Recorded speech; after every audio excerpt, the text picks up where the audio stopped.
This is a quarter pound of salad, one meal a day. This is what I eat because cost of living has gotten so bad.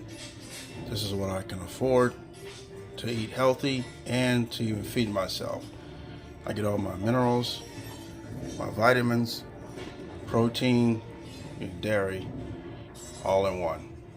Of course, if you do your research, you'll find out that your body particularly needs a lot of fiber, a lot of vitamins and minerals more than protein. Although as Americans, we're told the opposite. So I've been told I look a lot better, a lot healthier, I have less stomach problems, and I have less digestive problems because I eat a quarter pound of baby spinach, which is what your body particularly needs more than anything. That's why vegans and vegetarians are usually considered the most healthiest. But key thing, in order to be a vegan and vegetarian, you have to transition to that. You can't just jump from American lifestyle eating to a vegetarian or a vegan. That's why so many people have a problem with that transition. So today I want to do a video based on cost of living. I thought I was recording, but I guess not.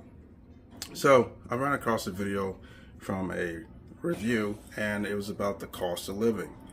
What is the median income and why the cost of living is so high? Well, the key thing I've been telling people every time like they lose a job or get laid off, they go to unemployment office. One of the things to watch out for is don't work at all. If you even work a single job, like part-time gig work, most likely, especially if you're not married, they're going to turn you down. They're going to tell you make so much money or you make too much money. You ever wonder why? It's to the point where they will only help you if you make no higher than $9 an hour, literally. And yet we live in a very, very high cost of living society in 2025 that has escalated since, I'm going to go back as far as 2018. And no one knows why. And I've always said, when I looked at the income levels for the household for state requirements, it is super low. It's like 40 years old. And here's a video explaining that and showing you why they considered low income so low and why so many people get denied state and federal assistance making over $10, $12 an hour. I just read this article about the income that is considered poverty level in 2025.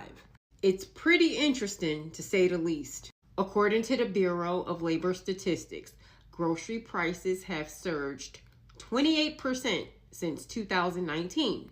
Gas prices have surged more than a third over the same time period. And renters are spending 31% more on their leases than they were 6 years ago. Now, with saying that, let me explain how the poverty line is defined. The poverty line is established to determine the minimum income a person or a household needs to fulfill their basic requirements, meaning food, clothing, and shelter. And the U.S. Census Bureau is directed each year to establish the poverty threshold. There's very little information available on how they form their calculations. But what is known is the calculation increases as the family size increases.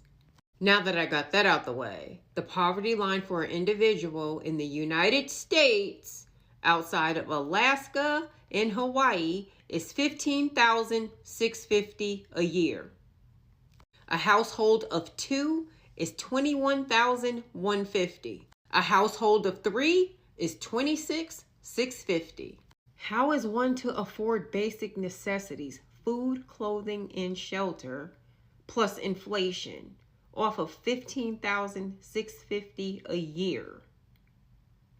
We also need to factor in transportation costs because of the return to office.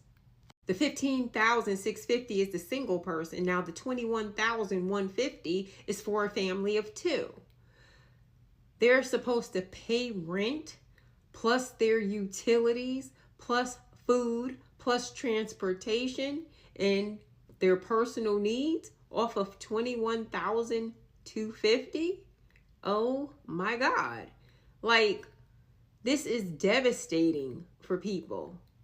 And that $21,150 I would hate to think that's before taxes.